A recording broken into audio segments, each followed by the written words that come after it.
오늘 이 새벽 우리가 함께 본 하나님의 말씀은 민수기 19장의 말씀입니다. 구약성경 민수기 19장 우리 11절 말씀부터 우리 마지막 22절까지의 말씀을 우리 저와 여러분이 한 절씩 교독하시고 마지막 22절은 함께 읽도록 하겠습니다.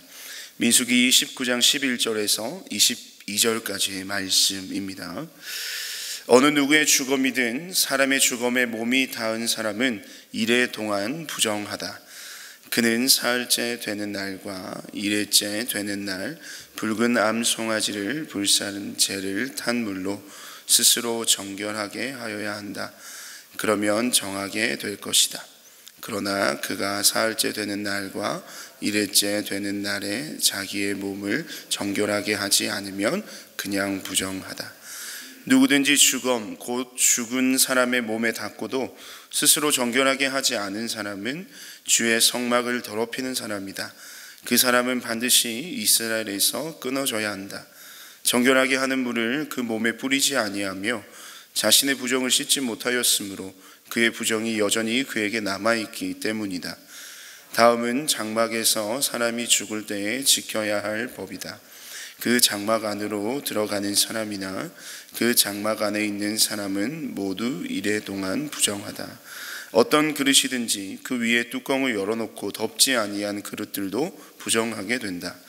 들판에 있다가 칼에 맞아 죽은 사람이나 그냥 죽은 사람이나 그 죽은 사람의 뼈나 아니면 그 무덤에라도 몸이 닿은 사람은 누구나 이래 동안 부정하다. 그렇게 부정하게 되었을 때에는 붉은 암송아지를 불사른 재를 그릇에 떠다가 거기에 생수를 부어 죄를 씻는 물을 만든다. 그렇게 한 다음에 정한 사람이 우슬초를 가져와서 그것으로 이 물을 찍어 장막 위에와 모든 기구 위에와 거기에 있는 사람들 위에와 뼈나 살해 당한 자나 죽은 자나 무덤에 몸이 닿은 사람 위에 뿌린다. 정한 사람이 사흘째 되는 날과 이래째 되는 날에 부정한 사람에게 이 제물을 뿌려준다.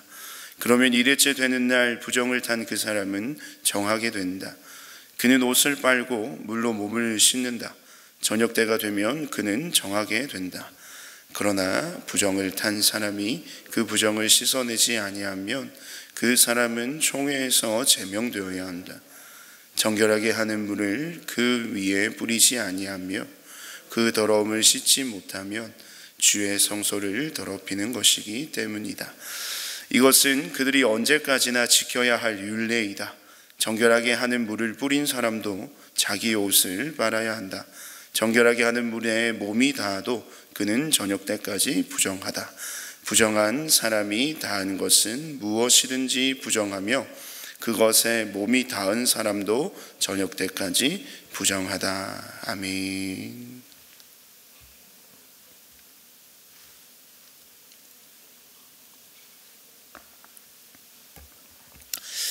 네, 민수기 19장 11절에서 22절의 말씀을 가지고 우리 정결하게 하는 물 사용법, 정결하게 하는 물 사용법이라는 말씀의 제목으로 이 시간 잠시 여러분과 은혜를 나누기를 원합니다. 이 새벽의 시간이지만 여러분에게 조금은 신뢰가 될 수도 있는 질문으로 설교를 시작하고자 합니다. 오늘 여러분 이 새벽에 기도의 자리에 나오시면서 혹시 다 씻고 오셨습니까? 네, 이 새벽에 이 질문이 굉장히 신뢰가 되는 것이긴 하지만 왜 이 말씀을 여러분들에게 이 질문을 드리냐? 우리는 어릴 때부터 예전에 또 저희 부모님의 세대들로부터 교회에 올 때는 항상 깨끗하게 와야 된다. 아름다운 모습으로 또 깨끗한 옷을 입고 단정히 교회에 와야 된다라는 교육을 자연스레 받고 자랐습니다. 그래서 저 같은 경우에는 어릴 때 항상 토요일만 되면 목욕탕에 갔었더랬습니다. 그래서 목욕탕에 가서 목욕을 재개하고 다음날 주일을 맞이할 또 좋은 옷을 골라놓고 심지어는 저희 할머니께서는 그 헌금 드릴 것을 또 다림질로 다려가지고 하나님 앞에 거룩한 모습으로 깨끗한 모습으로 준비된 모습으로 나아가야 한다라는 이야기를 항상 듣고 또 그렇게 살아왔습니다. 그래서 저는 오늘 이 새벽에 나올 때도요, 아침에 새벽에 4시에 일어나서 목욕 재개를 하고 왔습니다. 저만의 어떤 루틴인데요. 아침에 씻고 깨끗한 모습으로 이 단 위에 서는 겁니다. 왜냐하면 먼저는 거룩하신 하나님의 말씀이 선포되는 자리에 제가 서야 하기 때문이다. 물론 그 목욕을 한다는 것 자체가 저에게 어떤 거룩함을 주는 것은 아니지만 외적으로 드러나는 그 모습은 어떻습니까? 사실 우리의 마음과 생각, 하나님을 향한 우리의 중심을 반영하는 것이죠. 그래서 그러한 마음으로 하나님의 말씀을 들고 서기 때문에 준비된 마음으로 이 자리에 나아온다는 것입니다. 그렇다고 해서 이 새벽에 그냥 자연스러운 모습으로 오신 여러분들이 준비되지 않았다는 말씀은 아니고요.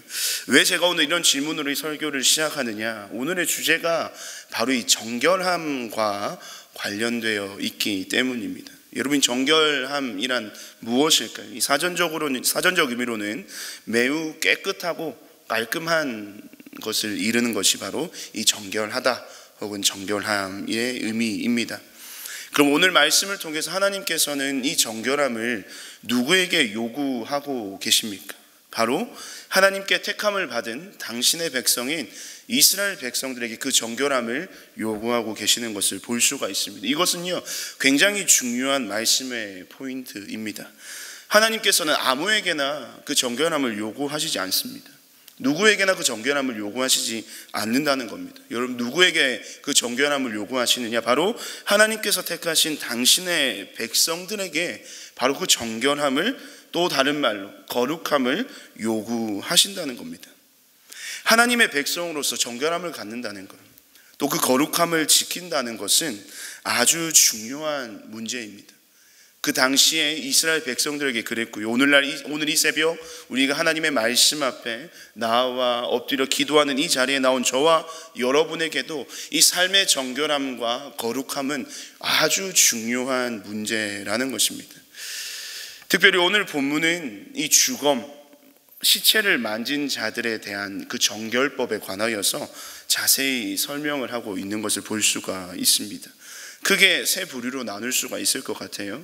첫 번째는 죽은 사람을 만진 사람, 그리고 두 번째는 장막에서 사람이 죽었을 때, 그리고 세 번째는 들판에서 주검이나 죽은 자의 뼈나 무덤을 만진 사람들이 어떻게 하면 그 자신들에게 씌어진 부정함을 깨끗함으로, 정결함으로 변화시킬 수 있는지, 회복할 수 있는지에 대한 자세한 설명이 오늘 본문에 나오고 있죠. 약간씩은 상이할 수 있으나 이 정결케 하는 방법이 거의 비슷합니다. 말씀을 보면 어떻습니까? 일단 주검을 만진 자는 일주일 동안 부정하다 말씀하십니다. 그 일주일을 보내면서 이 3일째와 7일째 되는 날에 어떻습니까? 이 잿물을 그들에게 뿌립니다. 혹은 그 잿물로 자신의 몸을 씻게 됩니다. 그리고 장막 가운데 더럽혀진 부정하게 된 집기류에 대해서는 우슬초로 그 물을 적셔서 뿌리는 이런 모습이 보여집니다. 그리고 마지막 7째 날에는 옷을 씻고요, 몸을 씻고 저녁이 되면 그가 정결해진다라는 이 주검을 만지고 부정하게 된 자에 대한 정결법에 대해서 하나님이 말씀해 주셨습니다. 그러면 오늘 우리가 한번 생각해 보아야 될 문제가 무엇이냐? 그러면 왜 하나님께서는 그들을 부정하다고 말씀하십니까? 특별히 죽은 시체를 만진 자들, 또 죽음에 관여한 자들, 죽음에 조금이라도 관여가 되어 있는 자들에 대해서 왜 하나님은 부정한 자로 말씀하시냐는 겁니다. 여러분, 주검은 곧 죽음을 의미하는 것이죠. 그러면 하나님이 무엇을 부정한 것으로 보고 계시느냐? 바로 이 죽음이라는 것을 부정한 것으로 보고 계시다는 겁니다. 여러분, 왜 죽음이 부정한 것일까요? 하나님이 보시기에 이 죽음이라는 것이 왜 부정하게 여겨지시는 걸까요? 여러분, 죽음은 바로 죄의 결과이기 때문이겠죠. 오늘날 그리스도인들에게 있어서, 또 여러분들에게 있어서 죽음은 어떤 의미입니까? 사실은 죽음은 세상이 말하는 이별, 다시는 볼 수 없는 슬픔이라고 얘기하지만 우리에게는 이 죽음이라고 하는 것은 사실은 영원한 하나님의 나라로 가는 하나의 관문, 하나의 축복으로 여겨집니다. 그래서 우리는 그 죽음을 하나님의 천국에서 영원히 거할 것을 우리가 약속받는 혹은 하나의 통로로 생각합니다. 긍정적인 생각이죠. 하지만 그것이 맞는 말이기는 하지만 사실 죽음의 본질은요, 인간의 죄에 대한 하나님의 형벌입니다. 그래서 이 죽음은요, 이 죄와는 결코 분리될 수 없는 대상이라고 우리는 생각할 수가 있어요. 죄의 결과가 죽음입니다. 그런 죽음을 우리가 가까이 한다라는 것은 곧 죄를 가까이 하는 것과 같다는 것입니다. 이 죄라고 하는 것은 거룩함을 우리를 방해하는 것이죠. 또 우리의 삶의 정결함을 무너뜨리는 부정한 것입니다. 그거에 대한 우리가 생각이 없이 그 죄에 대한 어떤 심각성을 인지하지 못한 채 오늘 하나님께서 이스라엘 백성들에게 주셨던 그 죽음을 만지고 난 뒤에 부정함을 씻는 이 정결법을 지키지 않는 자들, 스스로를 그 부정함으로부터 씻어내려 하지 않는 자들을 하나님은 어찌하라고 말씀하십니까? 우리 13절과 20절의 말씀을 보면 13절에서는 이렇게 말합니다. 그 사람은 반드시 이스라엘에서 끊어져야 한다. 20절 말씀에는 그 사람은 총회에서 제명되어야 한다라고 말씀하십니다. 거룩하기를 포기하고요, 정결한 삶을 살아내기를 애쓰지 않고 이 부정한 것으로부터 자신의 삶을 지키지 않고 그대로 방치해버리는 것, 그것은 결국 내 삶을 거룩해야만 하는, 정결해야만 하는 나의 삶을 그 죄에 내어주는 것과 마찬가지인 거예요. 그러면 그건 어떤 결과를 초래하게 되느냐? 여러분이 잘 알고 있는 로마서 6장 23절의 말씀, 죄의 삭은 무엇입니까? 사망입니다.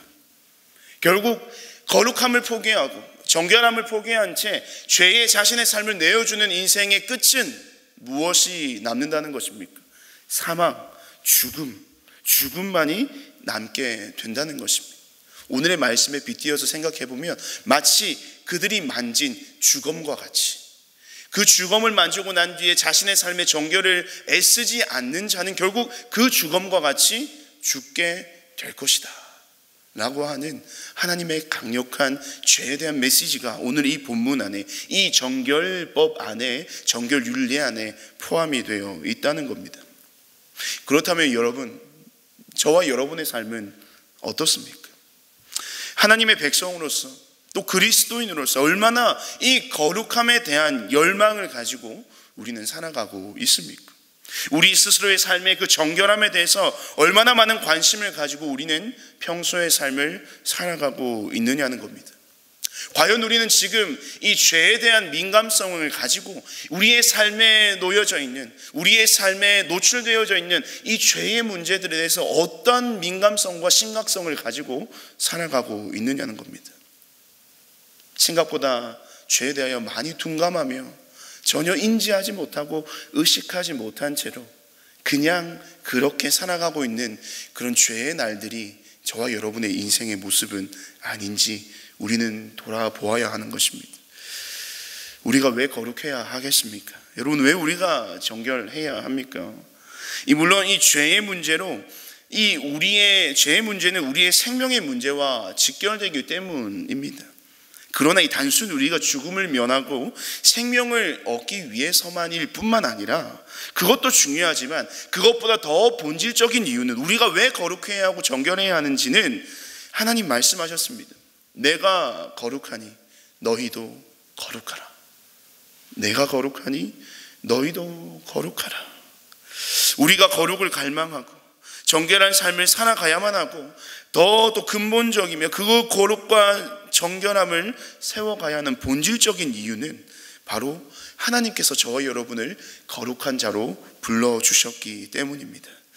이를 오늘 말씀이 또한 증거하는데요, 우리 13절 말씀, 20절 말씀이 오늘 본문에서 가장 중요한 말씀이라고 볼 수가 있습니다.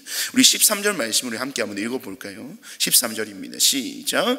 누구든지 주검 곧 죽은 사람의 몸에 닿고도 스스로 정결하게 하지 않는 사람은 주의 성막을 더럽히는 사람이다. 여기까지 읽고요. 우리 20절 말씀 함께 읽겠습니다. 시작. 그러나 부정을 탄 사람이 그 부정을 씻어내지 아니하면 그 사람은 총회에서 제명되어야 한다. 정결하게 하는 물을 그의 위에 뿌리지 아니하여 그 더러움을 씻지 못하면 주의 성소를 더럽히는 것이기 때문이다. 여러분, 중요한 두 가지 표현입니다. 이 13절 말씀에는 주의 성막을 더럽히는 사람이다. 20절에는 주의 성소를 더럽히는 것이다. 무엇이요? 스스로를 정결하게 하지 않고 스스로의 삶을 거룩함으로 세워가지 않는 한 사람은 곧 주의 성소, 주의 성막을 더럽히는 것이다 라고 이야기를 합니다. 그것은 무엇을 의미하겠습니까? 바로 하나님께서 택하신 그 한 사람이 바로 하나님의 성전이고 주의 성막이고 하나님께서 거하시는 처소라는 것을 우리에게 명확하게 이야기해 주는 것입니다. 그것이야말로 우리의 삶이, 오늘날 우리의 삶의 거룩함을 세워야 하고 정결함을 추구해야 하며 죄를 멀리하면서 우리의 삶을 거룩함으로 세워가야 할 이유가 여기에 있는 것입니다. 우리를, 바로 저와 여러분을 하나님이 거하시고 하나님이 임재하시는 주의 성전, 주의 성막, 바로 오늘날의 교회로 불러주셨다는 거예요. 주의 교회가 거룩하지 못하고 주님의 교회가 정결하지 못하고 부정하고 악함과 죄악이, 악독이 가득하다고 한다면 그것은 교회로서의 정체성을 상실한 것이죠. 그러나 우리는 이와 같은 사실은 알고 있습니다. 지식으로는 알고 있어요. 또한 마음으로도 알고 있을지도 모르겠습니다. 하지만 알고 있으나 그것을 삶으로 살아내지 못하는 이유, 그것을 삶으로 온전히 실천해내지 못하는 이유, 무엇이겠습니까? 그것이 우리가 가진 연약함이죠. 그것이 우리가 가진 부족함입니다. 그것이 우리가 죄인으로서 가지는 삶의 한계라는 것입니다.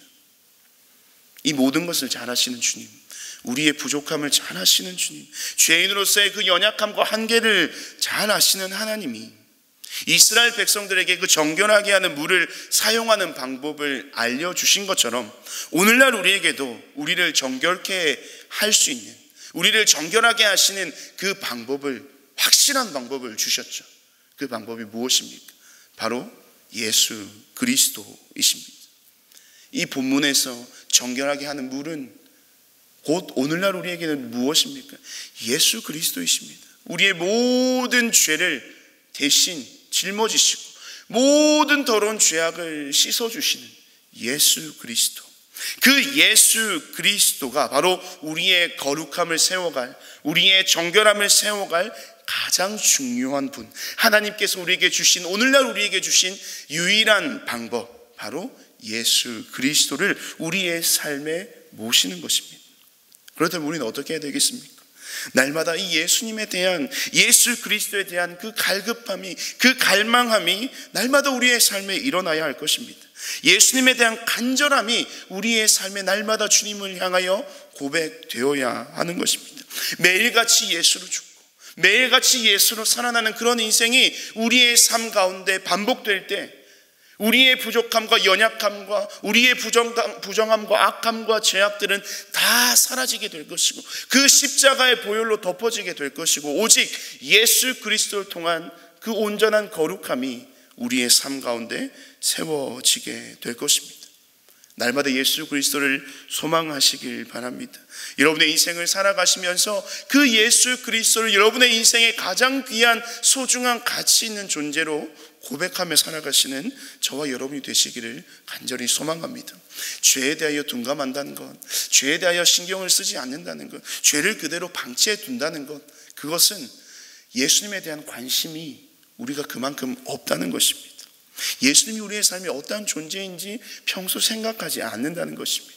하지만 그것을 놓치게 되면 결국 예수님을 놓치는 것은 우리의 거룩함을 놓치는 것이고 예수님을 놓치게 된다는 것은 우리의 정체성을 상실하게 된다는 것이고 예수님을 놓치게 된다는 것은 결국 우리는 사망에 이르게 된다는 것임을 여러분 꼭 기억하시면서 오늘 하루 저와 여러분의 삶 가운데 이 예수 그리스도가 어떠한 존재이며 또 예수 그리스도께서 우리에게 베풀어 주신 그 은혜의 크기와 높이와 넓이가 얼마나 크고 대단하고 위대한 것인지 그것을 통해서 우리를 거룩해 하시고 그 거룩해 하심을 통해서 우리의 삶에 내어주신 그 구원의 놀라운 생명을 이 하루 온전히 소망하시는 저와 여러분의 귀한 삶이 되시기를 주님의 이름으로 축복드립니다. 우리 시간 함께 말씀을 기억하며 함께 기도하기를 원합니다. 우리 먼저는 우리의 스스로의 삶에 대한 거룩을 위해서 함께 기도하며 나아갑시다. 하나님, 날마다 우리의 삶 가운데, 내 삶 가운데 하나님이 거룩을 열망하는 마음을 허락하여 주시옵소서. 이 정결함을 세워가는 나의 인생이 되게 하여 주시옵소서. 이 죄에 대하여, 악에 대하여, 또한 모든 세상의 부정함에 대하여서 민감하게 반응할 수 있는 이 영적인 민감함, 또 영적인 분별력을 우리에게 허락하여 주시옵소서. 특별히 그것을 가능케 하시는 예수 그리스도, 우리를 정결케 하시는 예수 그리스도를 날마다 기억하며 거룩의 삶을 살아가고 거룩의 삶을 세워가는 우리의 인생길 가운데 예수 그리스도를 붙들고 살아갈 수 있는, 그분으로 인하여 나의 삶의 거룩함을 세워갈 수 있도록 주님께서 나의 모든 인생을 주님 온전케 하여 달라고 말씀을 기억하며 기도해 주시고요. 오늘은 목장 모임을 위해서 함께 기도하는 날입니다. 우리 목장 모임들이 온전히 회복되기를 원합니다. 코로나 이후에 이제 하나씩 모습이 회복되어 가는데 모든 목장 모임이 회복되고 또 말씀과 삶의 나눔과 섬김과 교제가 회복되어서 그 목장 모임이 하나님의 나라가 될 수 있도록, 그곳에서 그 모든 자들이 하나님의 나라 작은 천국을 경험할 수 있는 귀한 우리 공동체로 세워질 수 있도록 우리 목장 모임을 위해서, 그 모임의 회복을 위해서 함께 기도해 주십시오. 마지막으로는 우리 교회 모든 일정을 두고 함께 기도해 주시길 바랍니다. 우리 내일입니다. 6월 18일 예수 영접 모임 가운데 또 귀한 VIP분들이 오실 것입니다. 또 하나님께서 예비하는 자들이 오실 때에 예비한 복음을 듣고 그들이 예수 그리스도를 구주로 영접할 수 있는 은혜가 우리 내일 예수 영접 모임 가운데 있게 해달라고 기도해 주시고, 우리 24일부터 26일까지 부흥사경회가 있습니다. 이 말씀의 축제가 벌어지게 하여 주시고 말씀을 통하여 우리 또한 하나님의 나라의 기쁨을 온전히 누릴 수 있는 부흥사경회 될 수 있게 해달라고, 마지막으로는 7월부터 있을 우리 다음 세대 여름 사역이 있습니다. 이 여름 모든 사역 준비하는 손길과 또 함께 참여하는 모든 다음 세대들 가운데 이번 여름을 통하여 하나님을 만나고 예수 그리스도의 은혜를 누리며 인생의 전환점을 맞이할 수 있는 우리 귀한 여름의 사역이 될 수 있게 해달라고, 이 시간 말씀을 위하여 또 목장 모임을 두고 또 교회 일정을 두고 함께 동성으로 기도하신 뒤에 의자롭게 기도하시고 돌아가시길 바랍니다. 우리 함께 기도하겠습니다.